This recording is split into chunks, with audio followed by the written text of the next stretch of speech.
कहानी शुरू होती है जहां पहाड़ियों के बीच एक प्राचीन हॉस्टल खड़ा है। यहाँ धुंध और पक्षियों की रहस्यमयी आवाजें हर समय डर को बढ़ाती हैं। रवि ने नए हॉस्टल में कदम रखा है। वह अपने दोस्तों नेहा और विक्रम के साथ इस रहस्यमयी हॉस्टल के रहस्यों को उजागर करने की ठान चुका है। नेहा अपनी मुस्कान में हर किसी का ध्यान खींचती है, लेकिन सबसे दूर अंजलि, जो हॉस्टल के अतीत के बारे में अवगत है।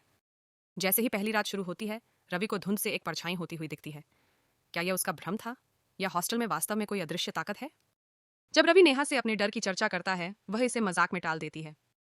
लेकिन जल्द ही पूरी रात हॉस्टल की झपकती लाइटें, फर्श की चरमराहट और एक जोर का धमाका इस मजाक को हकीकत में बदल देता है।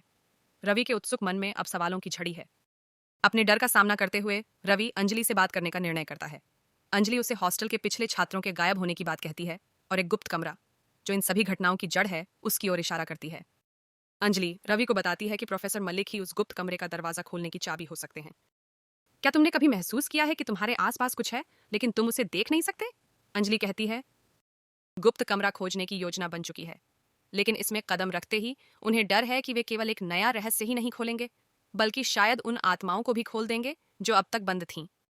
रात, जब सब गहरी नींद में, रवि, नेहा और विक्रम एक जलती मोमबत्ती के सहारे बेसमेंट में छुपे दरवाजे की खोज करते हैं।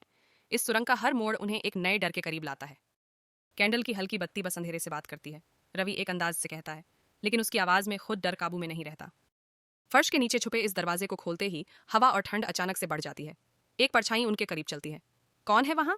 नेहा धीरे से पूछती है। कोई जवाब नहीं। वे उस कमरे में प्रवेश करते हैं जिसने हर व्यक्ति को पीछे छोड़ दिया था। गुप्त कमरे तक पहुंचते हैं। कमरे में धूल भरी हुई है और दीवारों पर अजीब संकेत बने हुए हैं। कमरे के बीचों बीच एक बड़ा बंद संदूक रखा है। जैसे ही वे संदूक के पास जाते हैं, दरवाजा अचानक बंद हो जाता है। यह संदूक, यह खुल क्यों नहीं रहा? विक्रम हिचकिचाते हुए कहता है। अचानक संदूक चरमराने लगता है। आत्माएं जो अब तक मौन थीं, अपने गुस्से में दिखती हैं। संदूक खोलने पर उन्हें एक डायरी मिलती है, जो एक खोए हुए छात्र की है। डायरी में हॉस्टल के प्राचीन दफन स्थल का जिक्र है, जहां आत्माओं ने न्याय की मांग की थी। प्रोफेसर मलिक, तुम लोगों को यहाँ नहीं आना चाहिए था। आत्माएं शांत नहीं रह सकती जब तक उन्हें शांति न मिले। ऐसा लगता है कि वह पहले से जानते थे कि वे आएंगे। अगर ये सब तुम जानते थे तो हमें बचाने के लिए कुछ क्यों नहीं किया? रवि पूछता है। मैंने करने की कोशिश की थी, लेकिन कुछ सच होते हैं जो दुनिया नहीं जान सकती। ये आत्माएं केवल तभी शांत होती हैं जब उन्हें उनका खोया हुआ न्याय वापस मिले। जैसे ही आत्माएं अपने प्रेतबाधित कमरे से निकलती हैं, अंजलि अपने पहले से लिखी नियति को स्वीकार करती है। यह उन्हीं की कहानी है और हमें उन्हें वह सच देना होगा जो दुनिया जानने से डरती है।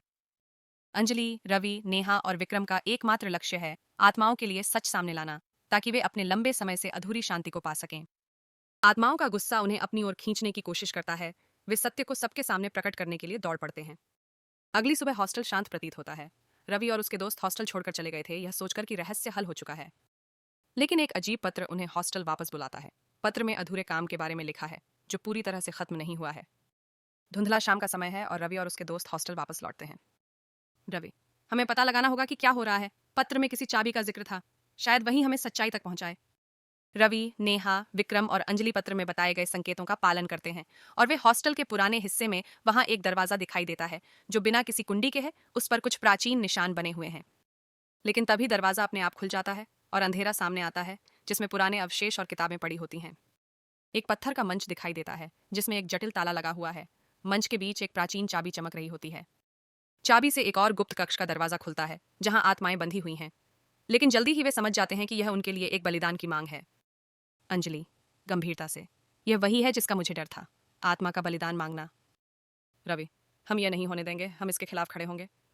आत्माएं अब गुस्से में हैं और समूह के ऊपर हमला करने लगती हैं। हॉस्टल एक युद्ध क्षेत्र बन जाता है, जहां जीवित और मृत के बीच संघर्ष होता है। अंत में अंजलि आगे बढ़ती है और अपनी जान देने का निर्णय लेती है, ताकि मुसीबत को हमेशा के लिए समाप्त किया जा सके। अंजलि चाबी का उपयोग करती है और आत्माओं को उनके वापस बंद कर देती है। वह खुद भी गायब हो जाती है।